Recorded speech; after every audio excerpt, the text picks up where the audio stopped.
Now, the protests at Tolman started over the arrest of the two brothers at the school by a resource officer. And today, the ACLU is speaking out against having police officers in schools.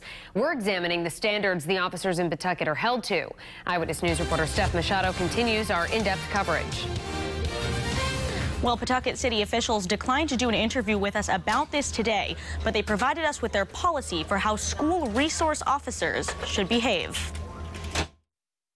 As soon as the video of this school resource officer taking down a student surfaced, Hillary Davis with the ACLU was concerned. If you had a principal or a teacher or some other school official who approached that child, they would find ways to calm the kid down, to deal with the situation. They could not arrest them. Davis says the ACLU opposes having police officers in schools because she says the situation can escalate when a student is arrested. A police officer goes into it as a police officer and very often treats a child as a criminal, and that's what happened yesterday. Pawtucket has had school resource officers since 2007, according to documents we obtained from City Hall.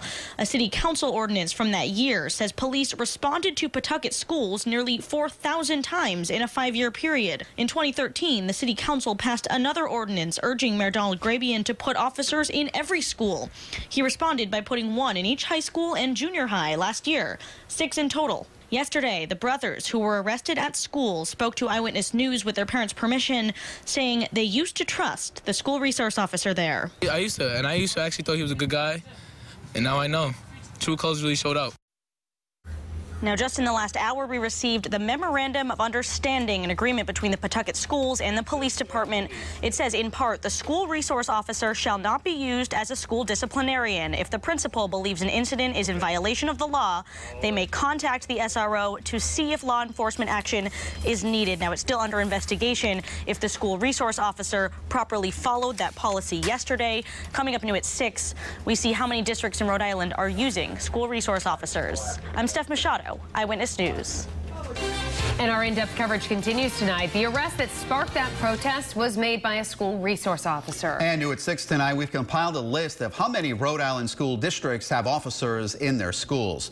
Eyewitness News reporter Steph Machado joins us now live from the newsroom. Well, while police investigate whether that school resource officer acted properly, we're looking into policies that guide police in schools. The city of Pawtucket has had school resource officers since 2007. According to documents obtained by Eyewitness News, the program was initiated in part by statistics that showed police responded to schools nearly 4,000 times in a 5-year period. Yet Hillary Davis from the ACLU says it's still not a good idea to have police officers de-escalating school conflicts instead of school administrators. A police officer goes into it as a police officer and very often treats a child as a criminal, and that's what happened yesterday. We wanted to know how common it was to have police officers in schools. We contacted every school district in Rhode Island. Of the 26 that got back to us, the vast majority have school resource officers, 22 of them shown in yellow. 4 districts in red do not. Pawtucket Mayor Donald Grabian declined to do an interview for this story, but his office gave us the Memorandum of Understanding between the Pawtucket police and the schools. It says in part, the school resource officer shall not be used as a school disciplinarian. If the principal believes an incident is in violation of the law, they may contact the SRO to see if law enforcement action is needed. And police are still looking into whether the school resource officer was following that policy yesterday. They are not releasing his name. I'm Steph Machado, Eyewitness News.